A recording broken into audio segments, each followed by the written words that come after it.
Today, the gold standard of sports betting shows where we talk the talk and walk the walk. Loaded show. Dan, get in here. This has turned into be one of the busiest shows of the year. Horse racing, NFL, NBA. What do we got? Take your pick, because we got lacrosse plays for you. We got UFC. If you like the niche stuff, you like the big stuff, Teddy Covers is coming on. We're going to talk NFL schedule release. What do you need to know? Teams that could be in pretty precarious situations, other ones that are in advantageous ones. How is the NFL schedule release shaking out for some of these teams? So that's right. Never too early to talk NFL, but don't worry, you NBA fans as well. 2 game 6s. Teddy's going to have best bets for you in both of those as well. Gianni the Greek is going to kick things off with us. We'll talk Steam report. What are we seeing in action? It went deep with Gianni yesterday, so wondering how much has changed from what we spoke about yesterday. Any line moves that we've seen, you're going to be on top of them with the sharp Vegas action right here with Gianni the Greek. And then we're going to end things with our man, Marco D'Angelo. As Andy alluded to, Preakness is this weekend. I know the Triple Crown has kind of become something antiquated. Don't worry, Marco still has a full card of Preakness action for you. We'll let you know how to get that. And we'll talk Yankees, Mets, Rangers, Astros. Andy, I'm almost out of breath talking about everything we talked about, or we have coming on the show. We didn't mention we'll go all around the world, and we're a minute in, Andy. So before we get to Gianni, we cashed it again last night, baby. We got our Nerfy and we got our under. Brings us on plays of the day to 17-7. And this might be my favorite one of the week, because we're going with the OnlyFans theory. What are we betting, Andy? It's minus 198. It's barely below minus 200. It has to be a play. We got to play Alice Artelian against Polyana Vienna. Polyana Vienna somehow has been finished in 3 straight women's fights. And like Yanni said, it's at straw weight. Alice Artelian is like 4-1 just to finish. And I think that is even live here. Alice Artelian, when she came into UFC, was not very good. And I got to give all the credit in the world to her. She has gotten better. She has learned how to squeak out rounds at the very end. If she thinks a round is close, there's a good takedown. There's a big moment on the feet. Her cardio is good. Her striking is going to be way better. She is on the upswing. She is getting better, and Paula Vienna is getting worse. She wears her OnlyFans gear in all of her Instagram videos when she's training. Alice Artelian is locked in, and Polyana Vienna is locked out. That's the only way I can describe this. I'm stunned that this is even remotely close to minus 200. I would have put this at minus 400. Paula Vienna is not only losing, she's getting finished. She's getting finished in these fights. So Alice Artelian, I know it's minus 198. It's chalky, but I even think this is a value. So that's going to be your play of the day on the OnlyFans theory. Minus 198. The only way we could find value on that, Andy, is it being an OnlyFans theory. And as you mentioned, some people, if your numbers show 4-1 and this is 2-1, that's a great bet to make. I know it's not interesting to everyone. Hey, maybe it's a parlay piece for you, but for us, we're betting it straight, and we're betting it as the play of the day. Folks, if you enjoy what we're doing here, please hit that like button and subscribe. Less than, I'll call it 1,800 subscribers away from 250,000 subscribers. So we're pretty pumped about that. Final push here. So tell your friends to subscribe. I don't care. Make some burner accounts and chirp me in the comments. But if you do so, make sure you subscribe. Andy, we got so much to get to, man. Let's bring in Gianni. Gianni, how we doing this morning, brother? Never better, but having a little trouble with technical issues. My assistant is coming in a little later than usual, and my the AT&T wireless thing isn't working right. So I'm on the Palms Place Wi-Fi. So hopefully it's okay. Otherwise, you're looking good. You're sounding good, Yanni. We're good, perfect, brother. Perfect. We got a lot today. We got 2 NBA games. We got Major League Baseball. We got the UFC tomorrow. So a lot to get to. Want to get the NBA first? Knock that NBA out. first. NBA first is we got 2 elimination games. Teddy's going to give us the really hardcore X's and O's breakdowns. But what are you seeing that's being bet in the markets right now? Yeah, they're betting Cleveland. No surprise to get it done and not be forced into a game 7. Getting that loss in overtime was a killer for Detroit. Historically, that's a game they're supposed to win, and they had every opportunity to do so. Now, all the edge goes to the Cleveland side, and all the pressure is on the Detroit side with their backs against the wall. Elimination game. That could flip the script exactly if they get the W, but all the pressure now is back on them. So no surprise to see the Sharps get out a little bit at 3.5, but not a lot of steam, or else this would have kept moving with the public money. So obviously there's got to be some resistance out there. I don't have access to every betting syndicate, so I don't know who is resisting, but I'm surprised we're not seeing like 5 on this game right now. Again, tight series. Teams power rating wise are very close to each other, one slot above or below the other. But still, based that it's elimination game, they're at home. I thought this line would start moving in that direction, especially today with having a day in between. Second game, San Antonio and Minnesota, another elimination game. We talked about it yesterday. Historically, teams in San Antonio's spot have lost more than they've won. So 6 out of 10 times they don't win this game, but 10 out of 10 times they've won the series. So a team that's done what San Antonio's done in this series, that the way they've won in losing game 1 at home, winning game 2, that series, that home team has never lost when forced into a game 7. So keep that in mind with San Antonio's side. But today, that just hasn't been the case. Historically, a team like Minnesota has been able to force a game 7 more times than not. With that said, we did see sharp money lay the 4.5 on San Antonio. That's why you're looking at 5.5 right now. The public's laying the 5.5. They're teasing San Antonio down. I'm already seeing a lot of teasers on San Antonio and Cleveland, both to get it done, and even seeing San Antonio teased with Detroit not to lose by double digits. So the key is San Antonio tonight. I think the books are going to need Minnesota outright. No surprise. They've needed that throughout the series. The favorites 3-2, right? And the dogs won outright twice. So the points haven't really mattered in this series. Will they tonight? We'll find out. But that's pretty much what's going on. Public and Sharps seem to be aligned on the same side, seem to be aligned on the favorites. But with that said, we see a lot of that throughout the playoffs, and then later in the day, then come back on the other side.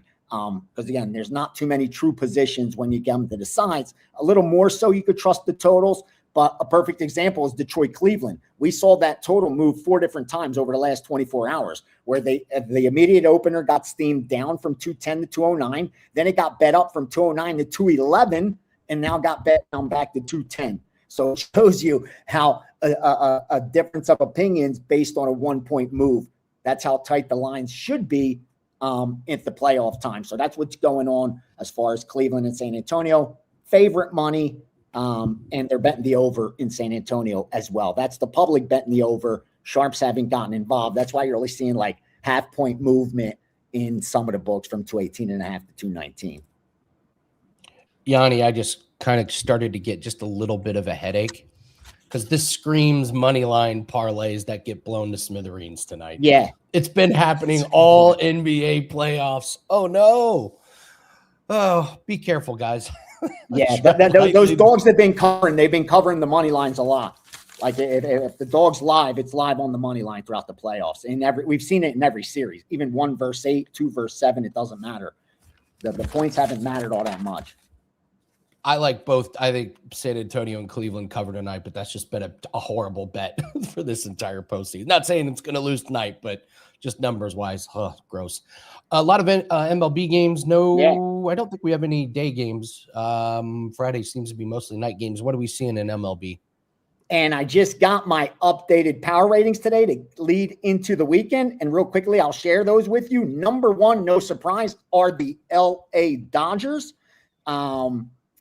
Number 2 is the Milwaukee Brewers. Milwaukee Brewers have moved up a few spots based on their defense. They are the number 1 defensive team in all of Major League Baseball, but that's against the 27th toughest strength of schedule. With that said, the Dodgers have the 29th toughest strength of schedule. So no surprise, the teams that are top 5 power rating all have easy schedules except for my third team. And the reason they're third is that strength of schedule, and that's the Chicago Cubs.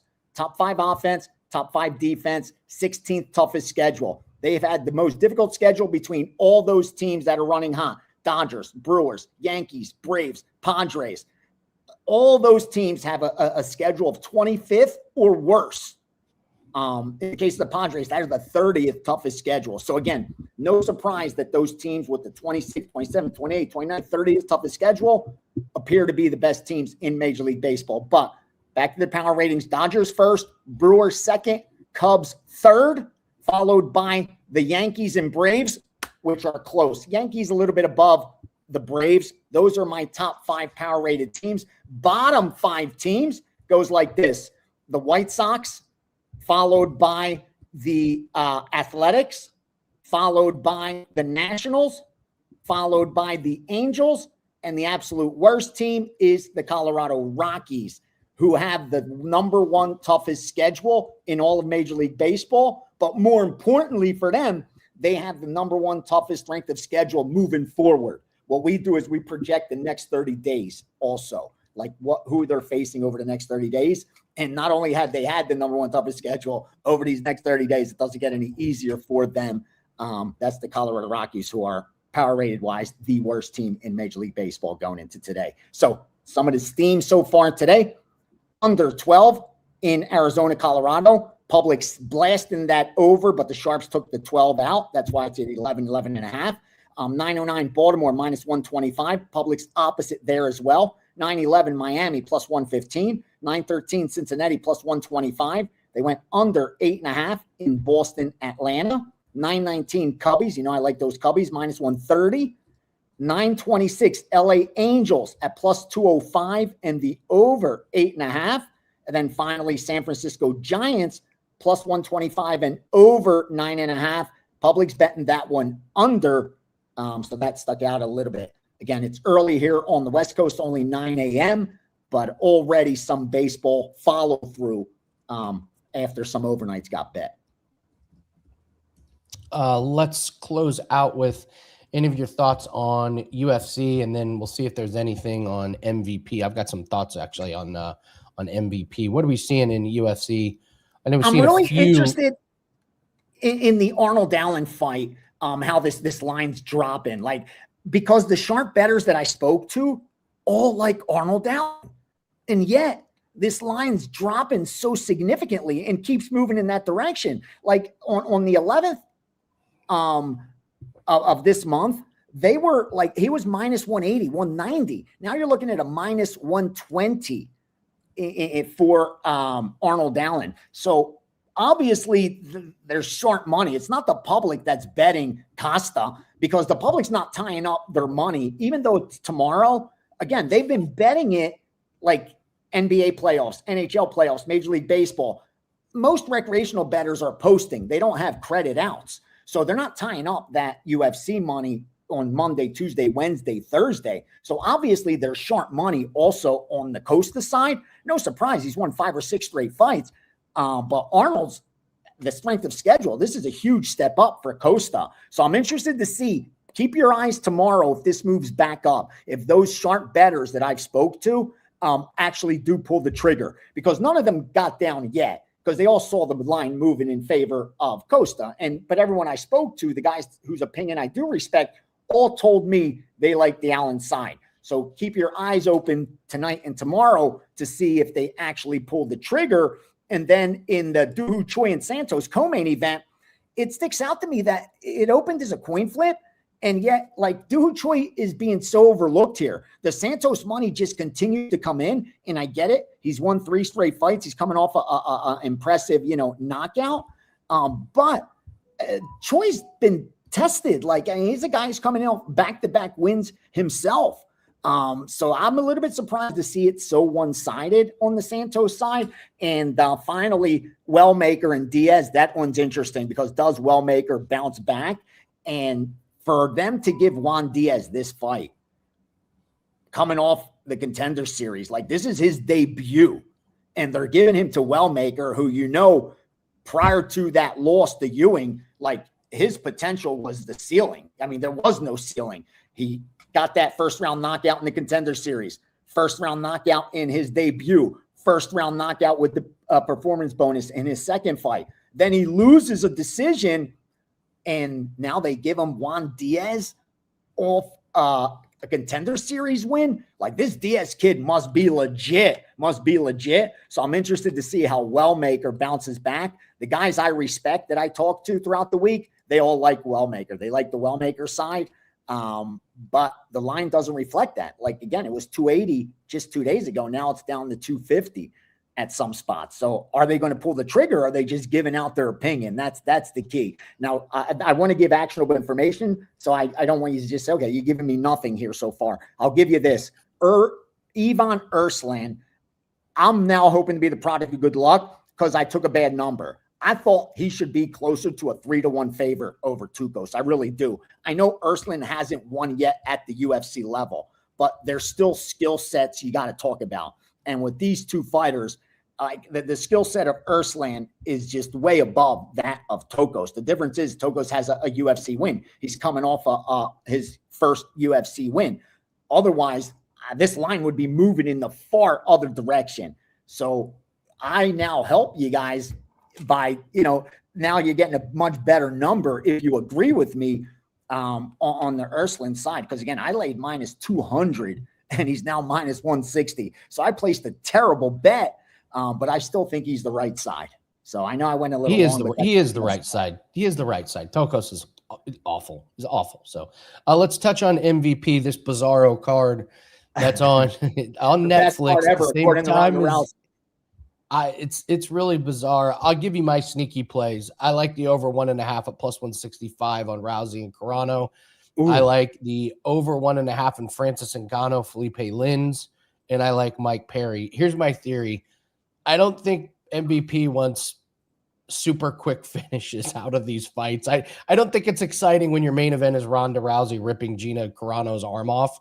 I think they kind of dance around. If it gets on the ground, I think there's a little, I don't know, they play patsy, whatever. And Ngannou versus Lins, Ngannou's a good striker. We haven't seen him in forever. His last fight, he won with ground and pound, but he was facing one of the worst wrestlers ever. I kind of think Felipe Lins can muddy this up. So I think if you're betting things on this card, look at some of the underdogs. This is going to be a weird thing.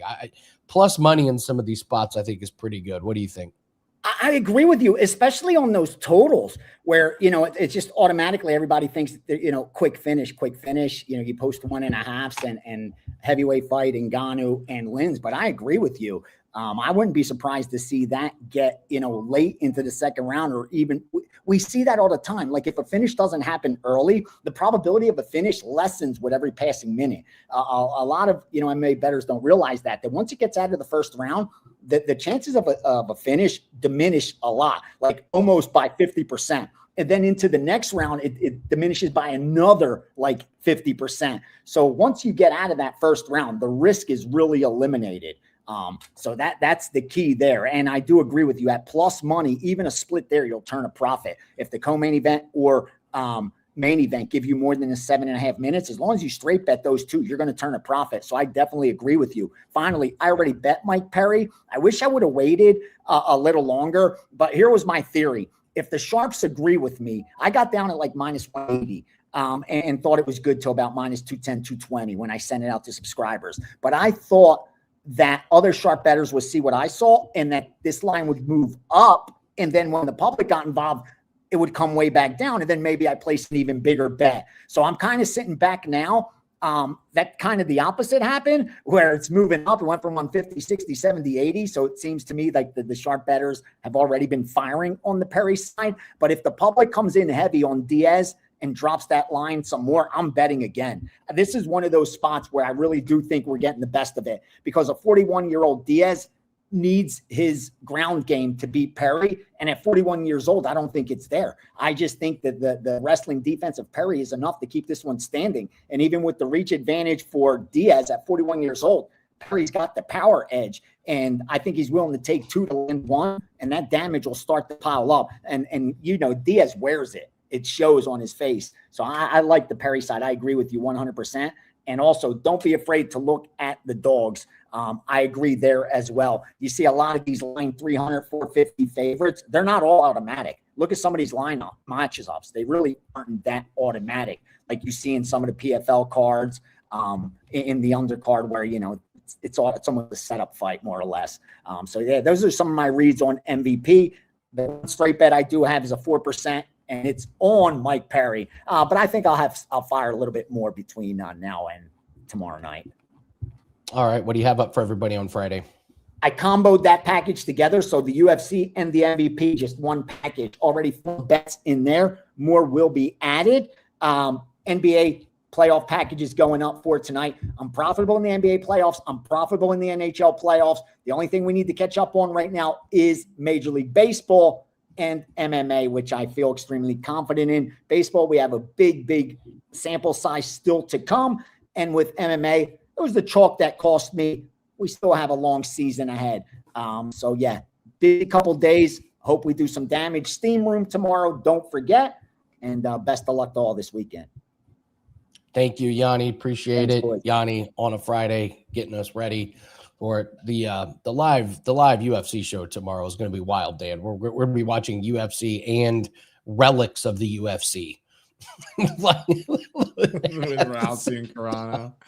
Yeah, and Ngannou, and Mike Perry, and Nate Diaz, and Junior Dos Santos, and Rebellos to Spain.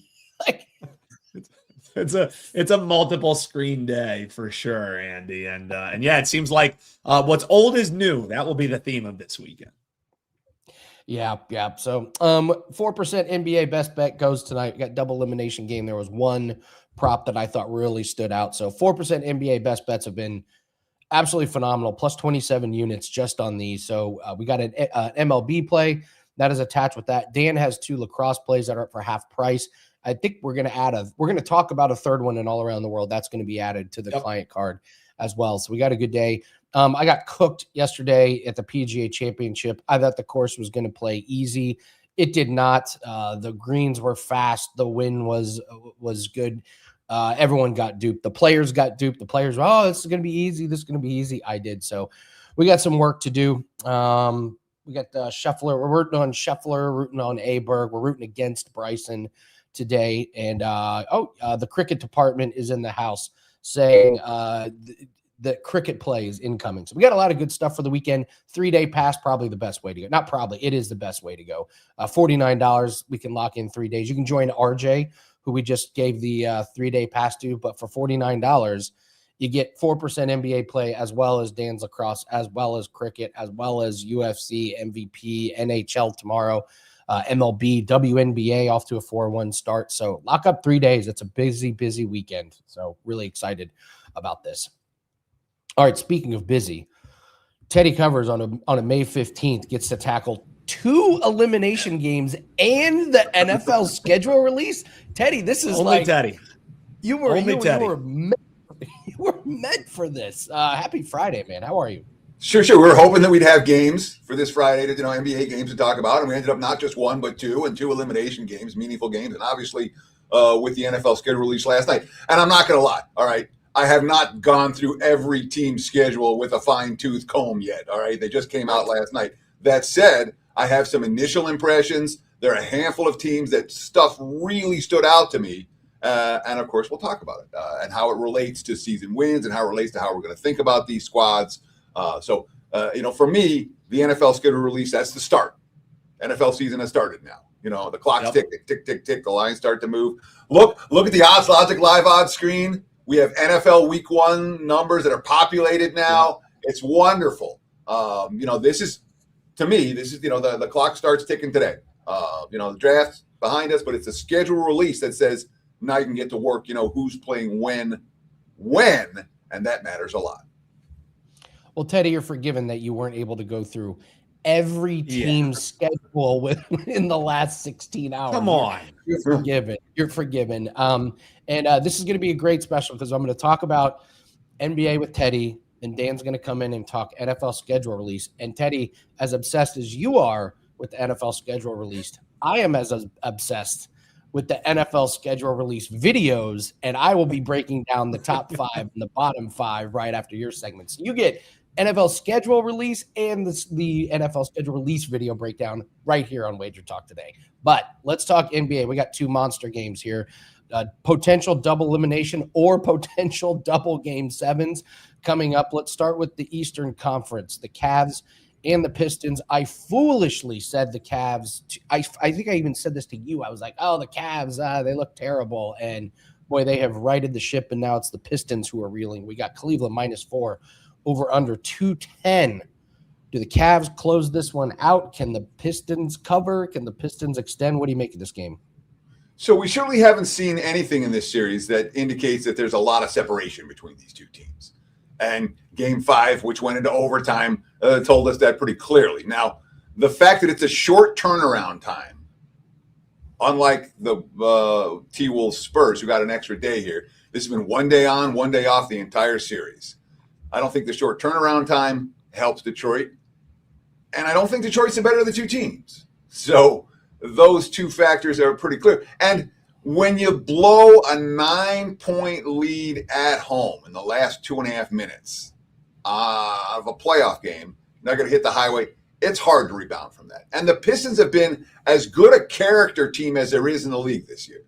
They've been impervious to bad spots. Detroit has been bet on every bad spot all season. They've been great off a loss. They've been great as road underdogs. I think the best team in the NBA in this road underdog role. So there's certainly cases you can make for the Pistons hanging around in this game. Even if Cleveland wins, they don't even necessarily have to win by margin. I don't think anyone would be surprised if this game is tied with 5 minutes to play or less, and it comes down to crunch time execution. That being said, for the purposes of this, I'm going to talk about the total a little bit. And I had a big ticket. The last couple of days for me has been as frustrating as it gets to this sports bettor. I've lost 3 games, either in the 9th inning with 2 outs or in extra innings. And then I had an under in game 5 as a big ticket play. And all someone had to do was make one of those 2 last possessions. Someone makes a bucket, we cash the under. Instead, it goes to overtime. It's a no call on the final possession. And we ended up losing in OT. I'm not, however, looking to bet the under again in game 6. And it comes down to a couple of factors. All right. First, worth noting this quote from Max Strus, quote, it wasn't our best nights offensively, but I think that's what speaks volumes. Getting this win was we found a way. And it wasn't Cleveland's best night offensively. They missed a lot of shots. They were not hitting for 3-point range. What they did was get to the free throw line. And the Cavs have been much better at getting to the free throw line since the first 2 games of the series where Detroit had that advantage. So Cleveland's getting the calls. Cleveland's coming off in with all the momentum. And Cleveland's coming off a game in which they're saying was not our best offensive performance. Yeah, we're looking at over tonight, and obviously the side available on my homepage, wt.buzz/TC. But if you watch the video, you probably know where I'm looking. Teddy, I will also me, I'm always looking at player props, so I'm following individual stats. And Harden and Mitchell were 4 of 18 from 3 in that last one. I don't expect that to happen again. I agree completely with the over. So.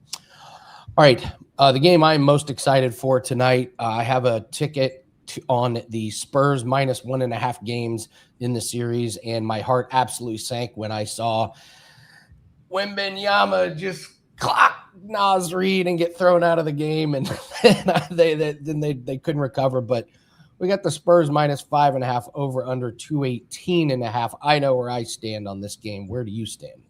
I stand where you stand. Look. All right, let's talk about the 2 games that Minnesota has won in this series.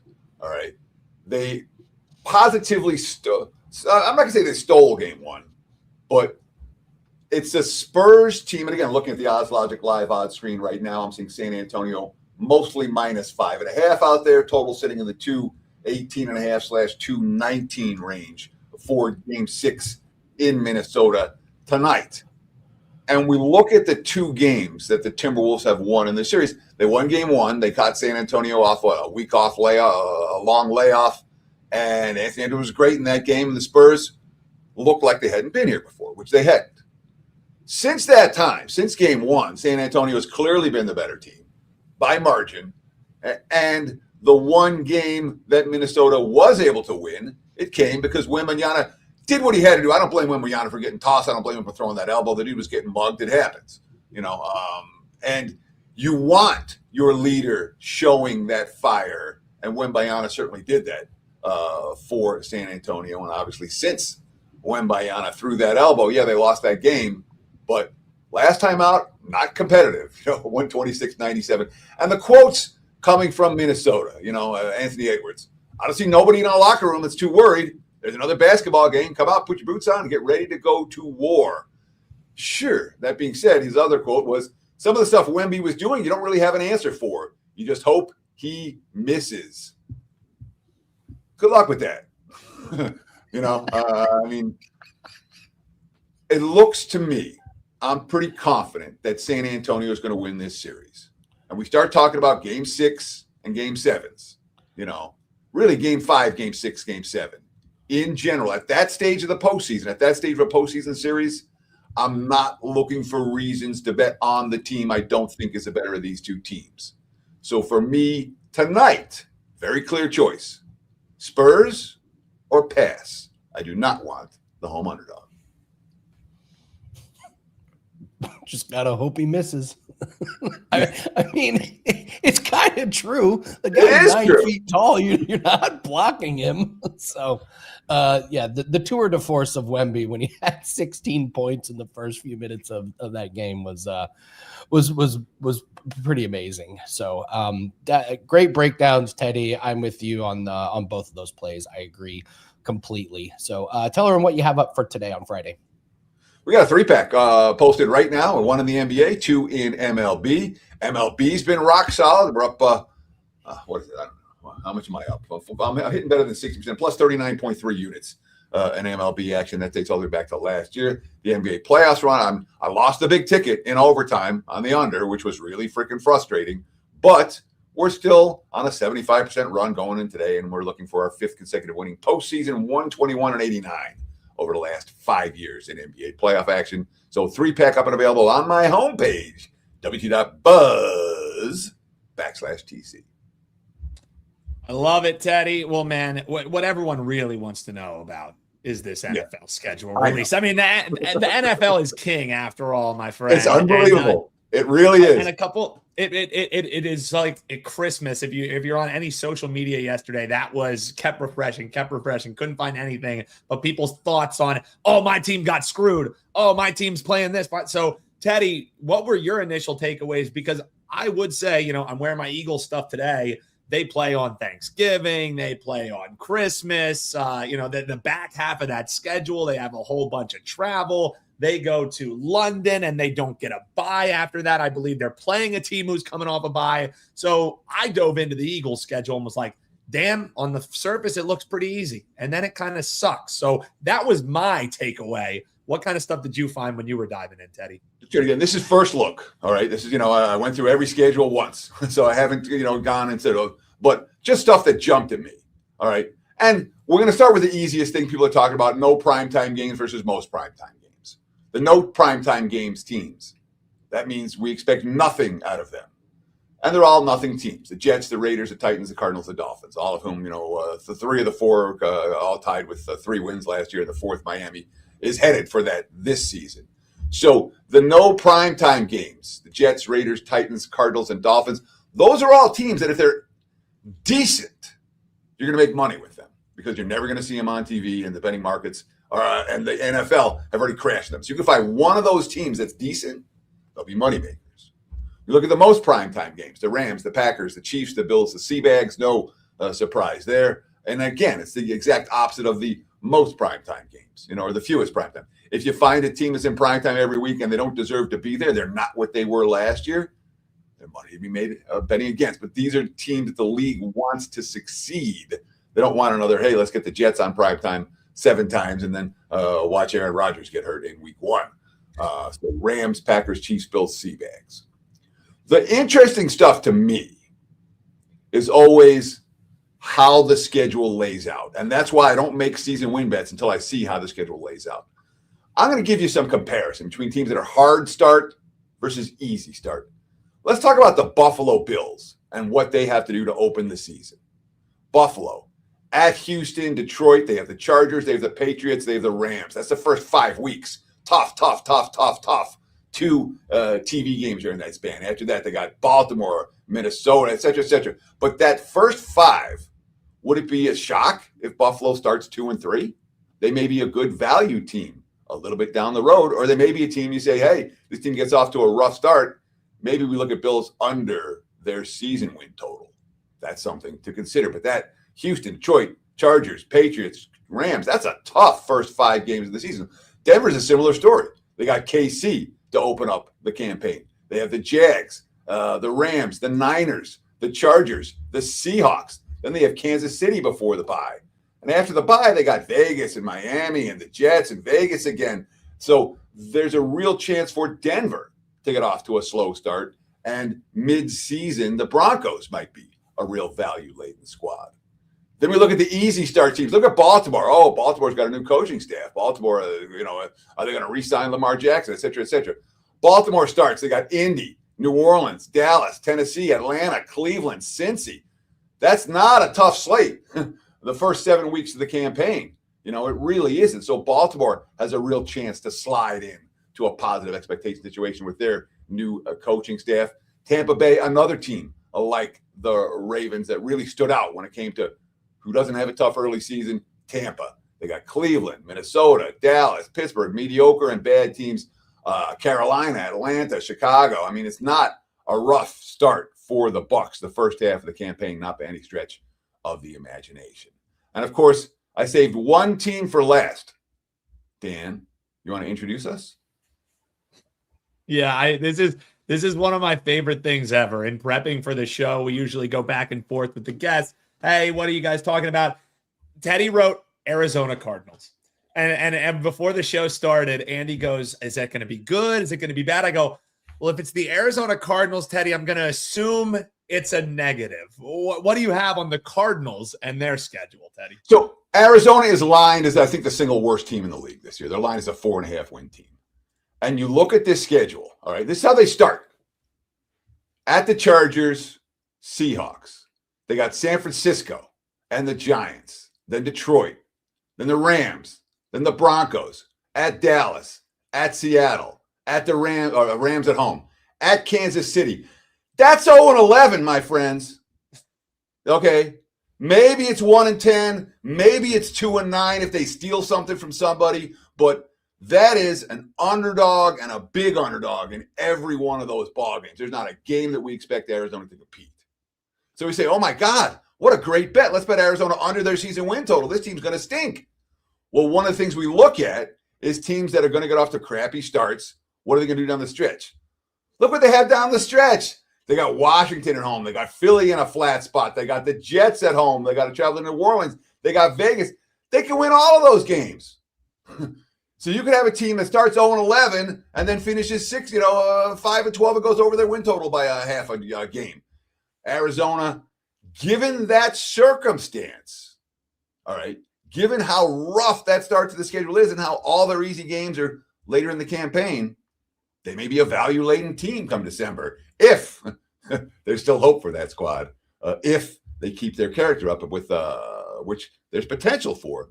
But Arizona is a unique scenario in which they're literally, if they start 1-10, no one can be surprised. And yet, you can't be surprised they still end up going over their season win total because they can win games in December. Yeah, and Teddy, I know one thing, and we'll have so much time to talk about this, the NFL schedule, how it races out. But one thing I know from watching your NFL opening line report, which will be back this folks season, you got to subscribe and you'll never miss an episode here. I know from that one thing that you always are talking about. These numbers are a little bit hard to see, but this is here. If I pull this off here, this is the rest differential. I know that that's something that you always like breaking down, something that you always like looking into here. Let me pull this off here. So now you can see Chicago. They are a team who will have a net differential of, plus 15 days. You look down at the bottom, LA Chargers, a distant last, a negative 24 in their net rest differential. Eagles are the second worst, and they're at 15. So this is something that kind of happened to the Chargers last year. Their schedule wasn't all that great. Same thing's happening again. They will be a very lack of rest team, Teddy. And I know that's something that when you start diving in, something that you like looking at as well, Teddy. Sure. I mean, there's a lot of nuances to the schedule. And again, when you've been doing this, this will be my 29th football season in Las Vegas. one of the advantages of having experience is that you've learned some of the nuances over the years, and they've kind of been beaten in your head, oftentimes the hard way. But the fact of it is, there are things that we look for at this stage, and we'll talk about it all on the opening line report, which will start. Javi Cash, thank you for the question earlier. I love Javi Cash. He's a good guy. Cheers, buddy. But Javi, we'll be starting the NFL opening line report with the preseason. So we'll start it for week 1 of the preseason. I believe that's scheduled for the second week of August, second Monday of August. Hall of Fame games on the 6th. The first opening line report is scheduled for the 10th, Monday the 10th. That said, before that, I will be doing a bunch of NFL team preview videos. They'll be posted on my homepage. They'll be posted on the WagerTalk TV YouTube page, with Dan just said. Subscribe, and you get instant alerts every time those videos go live. So we'll be doing the content a little bit later this year.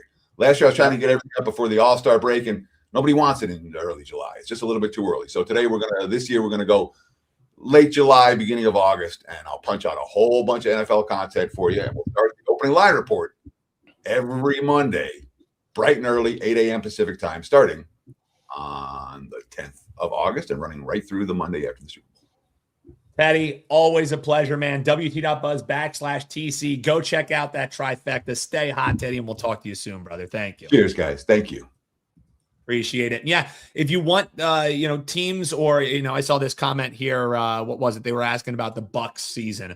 Bucks could be a team that Teddy could be breaking down. Interact with Teddy's videos here on the channel, folks. Comment below. He does his NBA breakdowns, things like that. You have things you want to hear. Interact. We're always reading those comments. Hit that like button and subscribe. And then who knows? Maybe the team breakdown that you want, you'll be hearing simply because you dropped a comment. So, Andy, now we know how things schedule out for bettors, but real quick, we got Marco on deck. We're going to talk Preakness, going to talk MLB.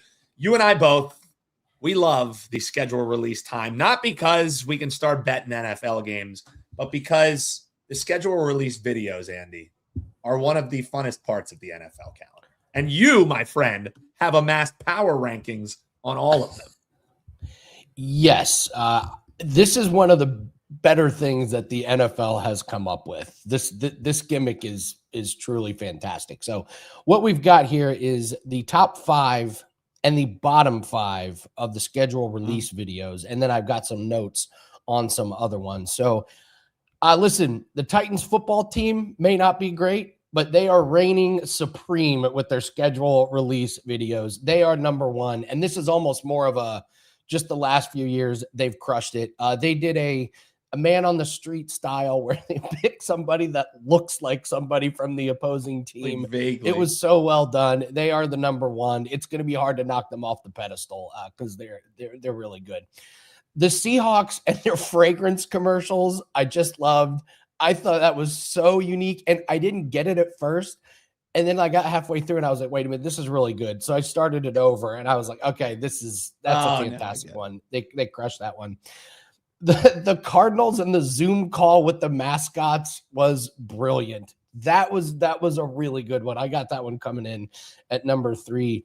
The Chiefs, very, very slow burn. Like it takes you a minute to get into it, but once it gets going, it is laugh out loud hilarious. I get the Chiefs coming in at 4. And then I have a tie for number 5. Both these teams' videos needed to be mentioned. The Panthers just went with, we're just going to blow stuff up in a backyard. Like literally, we're just going to blow stuff up. So in its essence, that one was cool. And then I have the Colts tied with that. They went with the Simpsons theme. Yeah. The Colts are really good with this. A lot of hidden jokes. So if you like a video that you can just pick little things out of, I mean, Bart writing on the chalkboard, I will not talk about Tyreek Hill, was just a great one. So really, really good, solid up at the top.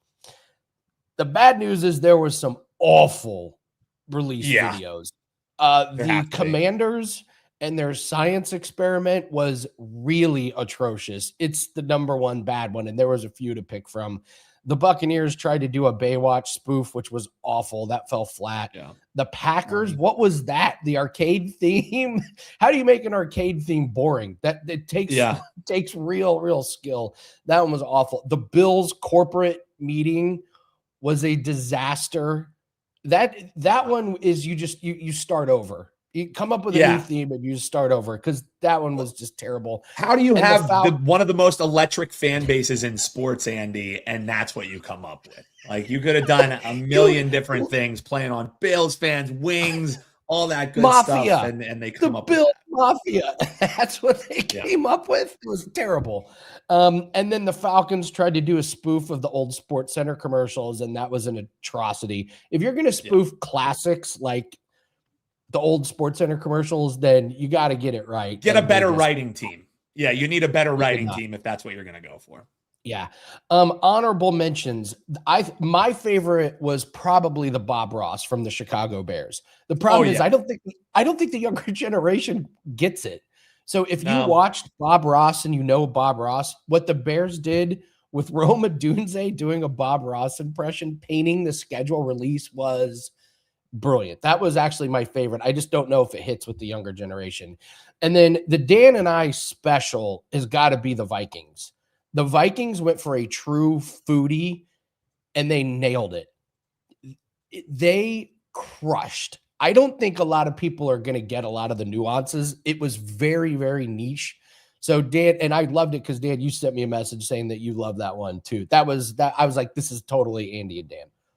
Well, like for you, me, Marco, like dudes who literally like part of our third love of life, is food. Like it genuinely was a perfect foodie video. And then I also saw that one got the most hype around it because someone used AI to make people think they threw shade at Rossini. This is a fake picture. This is a fake picture that people tweeted out. But that's why this one got so much play, because I had to rewatch it. I was like, did they actually say, a tablespoon of Rossini juice? But no, Andy, we were got by AI on that one. But it was, and Jericho in it too. You actually had Chris Jericho was power. Entertaining. The kicker play. He played it perfect. Like Will is a better great actor than they had in some of these different videos, man. It really was. All right, here's some other highlights and lowlights. The Jets did this like ASMR paint video that I thought was very un-Jets-like because it was creative. And then, of course, the Jets fans, because they're always miserable, hated it. The Chargers did a Halo theme. Good start, but way too long. The Jags had a chance to do something good. They had Trevor Lawrence getting a haircut, except it was a wig. And it was like, either get his hair cut or don't. Like, don't have him cut a wig. It was really stupid. The Patriots was just a tough watch because you're just thinking of Vrabel and Rossini.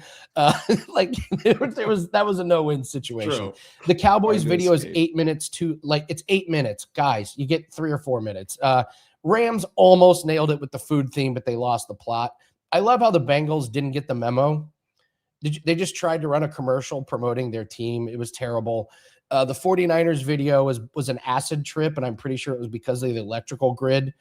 They had the Ravens did a good one. Zay Flowers shows up to a Ravens fan's wedding, like an actual wedding, and then he gives them all tickets, and it was really great. And then they totally ruin it at the end. They go, "This is sponsored by SeatGeek," and it was like, "Oh, come on." The Browns video, God, it set the tone for the season. It was so Browns. It was outdated. It was terrible. What was going on with Peyton Manning in the Broncos video? That was awful. What was he talking like? It was like, do you have CTE? The Dolphins brought in Rick Ross to play Stephen Ross. I thought that was okay. The Saints had a good concept, but it fell flat. They did a weather report. The Steelers, if you're from ask Marco. We need to ask Marco if he watched the Pittsburgh Steelers release video because it was a little too Pittsburgh. Like, they nailed all the nuances, but it was just what.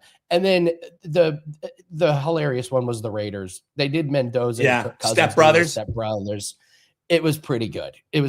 Yeah. So the Titans though. I love that the Tennessee Titans can't win anything except the schedule release Every year, man. Every year they do it. So that is obviously the question of the day. Schedule release. How did your team do? How do you feel about your team heading into this year? And let us, Andy, bring in the great Marco D'Angelo. Marco, like I said, I'm going to bet the no. I know you got Preakness prep going on. You're running well in MLB. So I doubt Did you tune in and watch the video for the Steelers release, or were you like, dude, just tell me when I'm betting on them and fading them? What are we doing? Well, guys, I didn't watch it, but I did get it sent to me. So I saw it. You're talking about the Billy Gardell one with all the Yinzer stuff. Yeah. So again, if you're not from Pittsburgh, people are going to be like, what the hell are they talking about? But if you're from Pittsburgh and you understand all the Yinzer references that they went with there, then, they nailed that part of it. Well, what was funny was somebody did a Pittsburgh left on me the other day, and I had nothing but respect for it. I was like, wow, that was good. They like totally set it up on me. If you don't know what a Pittsburgh left is, look it up. It's kind of funny. So yeah, it's on you. Marco, we got to get to Preakness, but we got some MLB games to talk about first. Let's do the Yankees and Mets, big rivalry. Yankees here. This is a pretty good pitching matchup. Yankees are getting the nod here at -152. Schlittler going today over under 7. So they're telling you low scoring game here. What do you make of this game? Well, you hit the nail on the head. This is an outstanding pitchers duel that we've got going. Schlittler, 3 runs or less in all 9 of his starts. 7 of them, he allowed 0 or 1 run. And then you counter with the Mets throwing Clay Holmes. He's allowed 2 runs or less in all 8 of his starts. And then you throw in the 2 teams are not scoring runs. The Yankees have scored 3 runs or less in 5 of their last 6 games, while the Mets have scored 3 runs or less in 5 of their last 7 games. So what do you do with a game like this? Well, what I'm going to do is I'm going to trust the pitching here. And I wanted to look at the first 5 innings under. I'll be honest with you. And when I was doing the games last night, preparing for the show, I was seeing a 4. And I'm like, oh, this is great. We take under 4. We don't, we got to get to 5 to lose this bet. Well, lo and behold, I wake up this morning and that 4 is completely gone. And we've got 3.5. As you said, this game is 7 across the board. So it took the value out of the first 5 innings for me. So I pivoted. And what I ended up doing is, because I think it is a good pitching matchup, because both teams are struggling to score, I'm going to still look first 5 innings. But what I'm going to do is I'm going to take the Mets plus a half a run first 5 innings. And we're going to do this. The Mets, I know they've been a train wreck most of the season, but they're playing their best baseball of the season right now. They've won 7 of their last 10 games. And this is when you want to take advantage of a team that was expected to do a lot more coming into the season that got off to a horrendous start, because they're going to be totally mispriced for a good part until the market readjusts. And the market is slow to forget what they've already seen, especially when it comes to the Mets. And then they're playing their big brothers, the Yankees. So give me the Mets first 5 innings plus a half a run. We're expecting only 3.5 runs over these first 5 innings. So I'm going to take that half and look for the value there. And we're getting it at a good price too. It's a -$1.20. Care to make things interesting, Marco? We need to give away. Bring it on. You gonna give me a few jabs here? We're gonna go a couple rounds. Well, no. The whole point of this is to give away a 3-day pass. Let's be honest. So, my premise is I think Schlittler shuts him out. I was looking at Mets under 1.5 runs. I think the Yankees can win this with a 1-0 score. So I think the Yankees could put up 1. I think Schlittler shuts him out completely. So I'll go head to head with you. I'll take the Yankees minus half run in the first 5. Marco, you can take the Mets plus half a run in the first 5. So Dan, explain to the audience how this works. And we probably have to talk slowly. So yes. So everybody. No, this is the sole purpose is so that we can get you guys and gals and folks tuning in to win something. So all you got to do is, after the video, depending on which side you're agreeing with, you like Yankees, you like Mets, comment below. Marco and Andy, either one of those, include your WagerTalk username, and then boom, whichever side ends up covering there in that first 5 with that half run, you're going to be entered in to win a free 3-day flex pass. We'll give it away on Monday. So after the video is over, folks, we'll remind you at the end to comment below whichever handicapper you agree with, include your WagerTalk username. Boom, you're entered in for a free 3-day flex pass. Marco, we're going to talk Preakness here in a little bit, but let's talk one more of these games because you had an in-state rivalry there. That's an intriguing handicap. And then basically a pick 'em that you're seeing here. I mean, you can choose which side you want to be favored if you have multiple outs here. Texas and Houston, another in-state rivalry. So 2 good rivalry games for you here, Marco. How are you looking to break down this one? Are we just taking a team to win? Are we taking the bullpens out of it? How's Marco betting this one? We're going to go ahead and take a team to win this one. And you look at this matchup and, Texas and Houston right now doesn't have the same luster as it's had in years past. Houston's playing, pretty ugly right now. Texas underachieving as well. But, we've got a situation here where you're looking at this pitching matchup, and we've got Spencer Arrighetti has made 5 starts, and he's allowed a grand total of 6 runs total in those 5 starts. But if you dig a little bit deeper into those starts, I think he's been lucky, or like I like to say sometimes, he's been dancing through the raindrops, getting through those games, because he has walked 20 batters in 34 innings of work. Mm-hmm. Guys, that just doesn't work on a major league level. You put that many people on base, bad things are going to end up happening. We also find that Arrighetti, his team, when he starts a game and the total is 8 or 8.5 like we have today, how about they are just 3-14 in his starts? Now we look at these 2 teams and we look at the current form, and they are heading in opposite directions. You've got Houston losing 5 of their last 6 games. You got Texas, who's won 4 of their last 5. I like a team that is on a little bit of a winning streak when they start a road trip. Why? I have the angles where I like to fade teams coming home from road trips, but I like to back teams starting a road trip, especially if they're currently winning, because they're generally going to be locked in that first game. They want to keep the momentum going. They want to get the road trip off to a good start. And you've got a situation where you're playing a rival here, a division rival, in-state rival. So I think they're going to be ready to play tonight. And to make matters worse for Houston, they're in a major scoring slump. This team has been held to 3 runs or less in 9 of their last 11 games. I'm going to go ahead and take Texas in this one. We're getting, I feel, a cheap price here. The market, I don't know why. This is not the Houston Astros of 3 or 4 years ago, and ever since they got rid of Dusty Baker, which I think was the biggest mistake, getting rid of him as the manager. This team has been in a steady decline. I'll go ahead and take Texas tonight to win Game 1.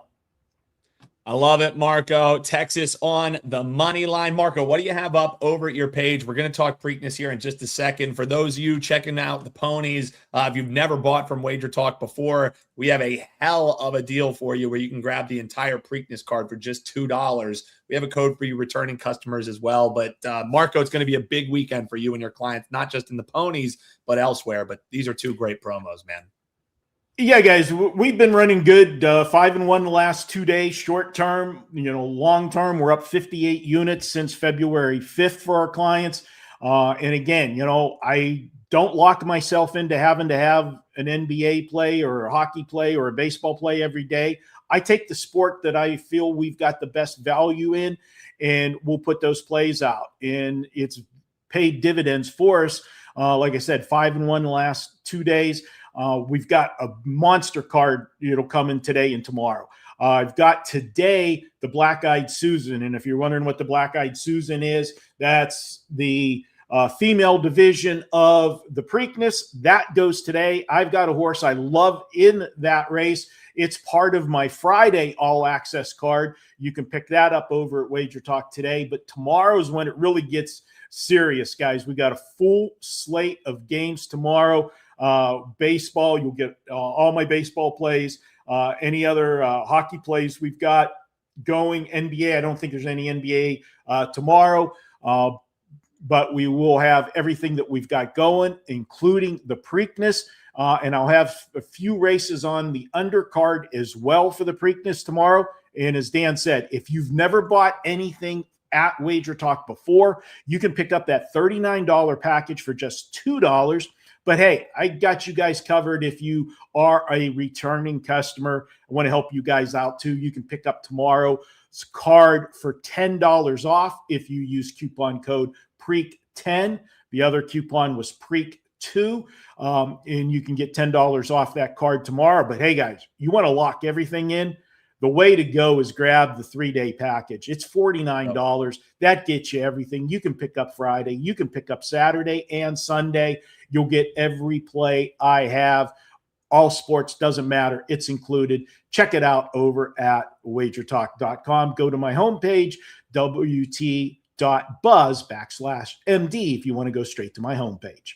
Yeah, and grab that access now. You'll get the Black Eyed Susan, you'll get Preakness, you'll get all that great stuff. So check that out. $49, absolute no-brainer. But no-brainer for you folks who are tuning in for the first time ever. Use that PREAK2 code for your first purchase ever. Get that card for $2, and then let's take it from there. So, Marco, we have a lot of great videos on the channel, and we'll link them right on this video right here. We have Pony Pundits, where you, alongside Kelly and Sean Alvarez, break down the card. You gave some early looks. Now you're giving some late looks as well. So Preakness is tomorrow. Here's what we're looking at, at least the post positions from earlier this week. Any scratches that have happened, anything that's changed, anything that here on Friday, Marco, you maybe want to share with the folks as we head on into the weekend.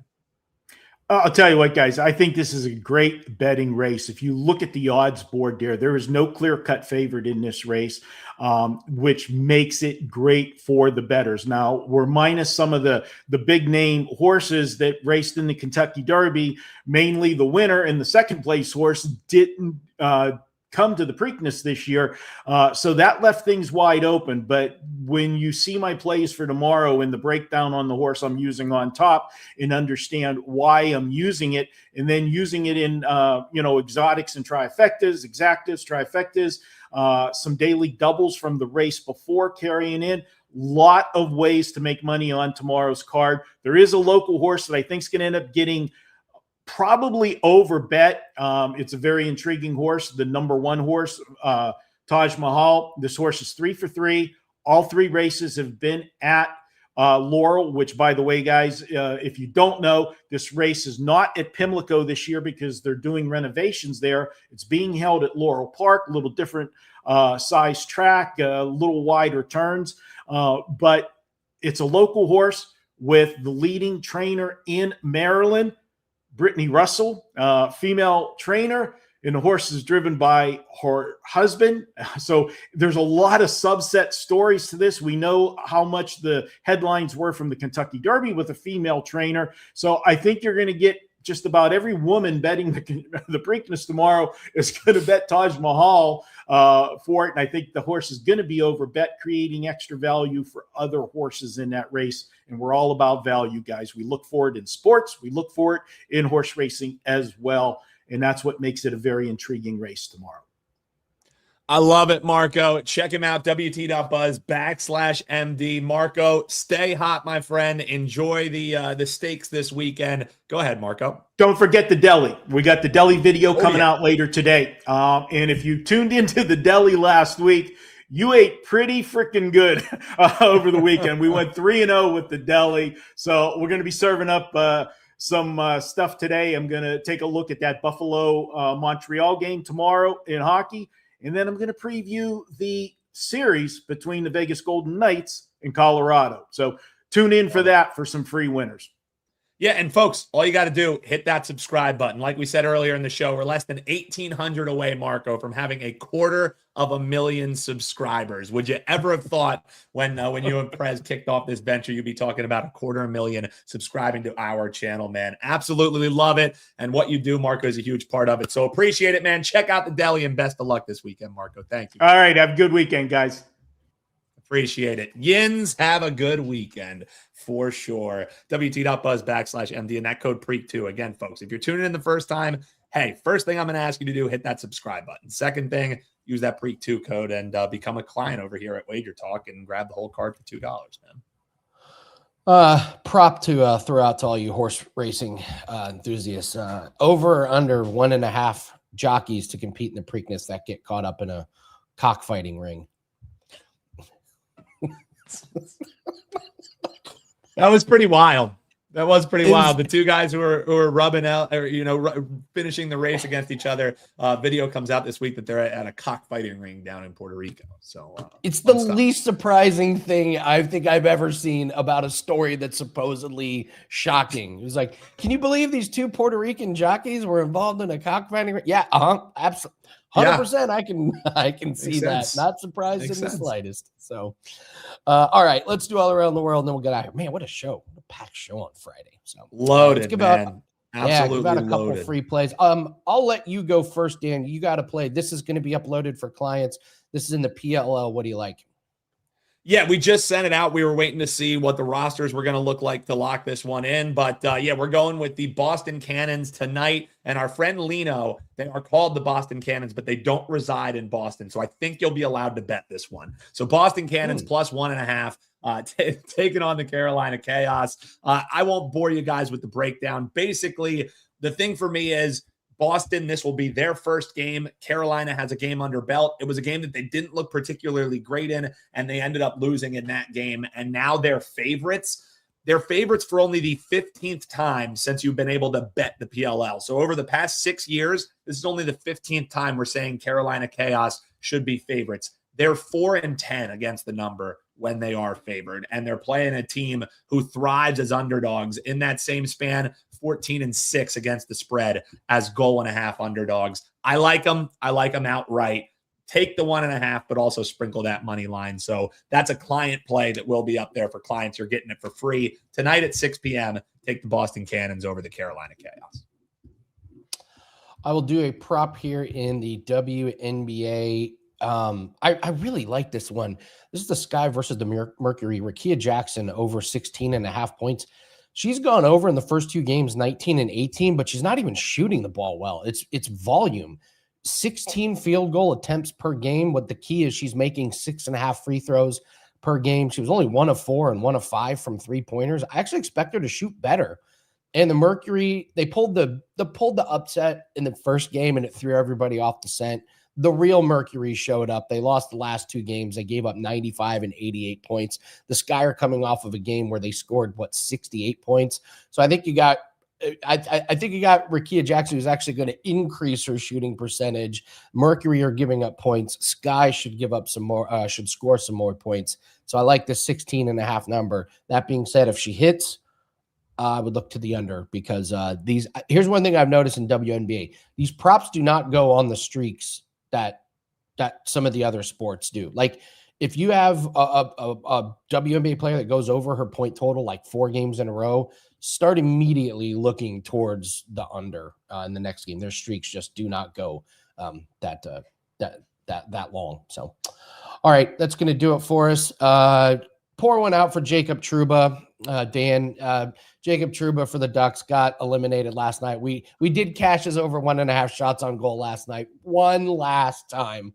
But it's sad when these guys get eliminated from the playoffs. We can't bet on them anymore. So thanks, everybody. Thanks to all the guests. Great week of show, especially Friday. Crushed it this Friday. Thank you to everybody in the chat. Hit the like button. Don't forget, we're giving away a 3-day pass right after this show. Put your WagerTalk username and whether you think Andy is going to win with the Yankees -0.5 a run in the first 5, or Marco is going to win with the Mets +0.5 a run in the first 5. Dan, let's have a big lacrosse weekend. Good luck on all your bets. We'll see everyone Monday. Take care.